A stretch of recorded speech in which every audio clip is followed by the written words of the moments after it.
Hello, everyone. Today, I'm going to give a presentation on Care International. My name is Solomon Amwa. Let's look at the overview of Care International.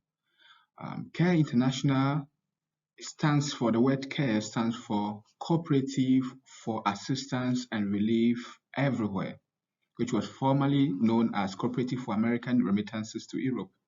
And it's a major international humanitarian agency, and it serves as giving relief and looking forward to long-term developmental projects for people across the globe.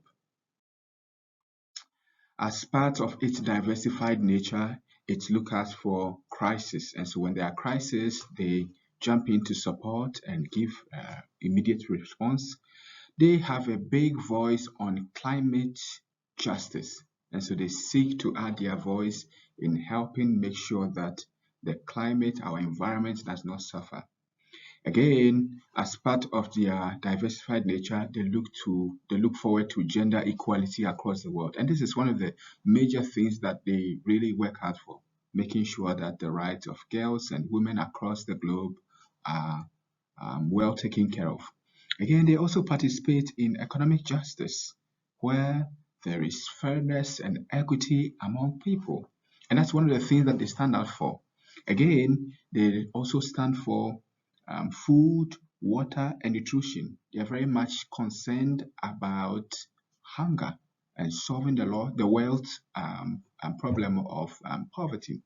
Again, they also take care of health issues. In many countries, they've set up free healthcare system that help people who are not able to gain the health benefit that they need.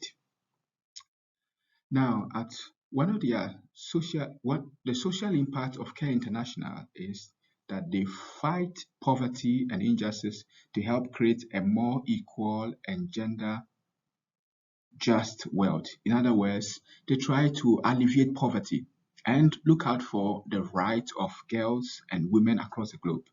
And from what we've studied so far, the verb here is the fight, the target group here is women and girls, and the outcome, hopefully, is that they are able to empower women and girls.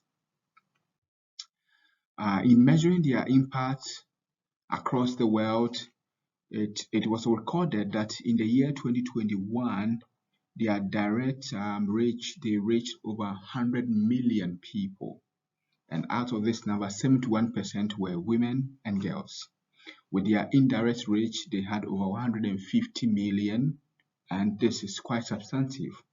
Looking at their total population impact by the end of 2021, if we put all the countries together, they were able to impact over 7 million, almost 8 million people across the globe. And this is quite significant.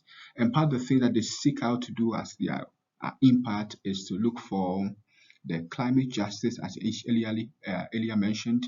They look out for right to health. They look out for gender equality. And these are what they did, and then the outcome, the direct figures. And on the other hand, we have also the programs that they run and the direct impact that it has on the lives of people. Still talking about their impact, poverty and inequality are compounded by complex emergencies, resulting in large-scale population displacement and human rights abuses. As we look at the world generally, there are constant things that happen. You can talk about the war in Ukraine.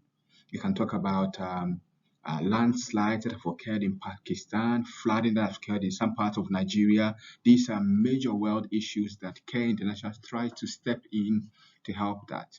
But at the same time, the international community has retreated from its commitment, and official development assistance has declined significantly.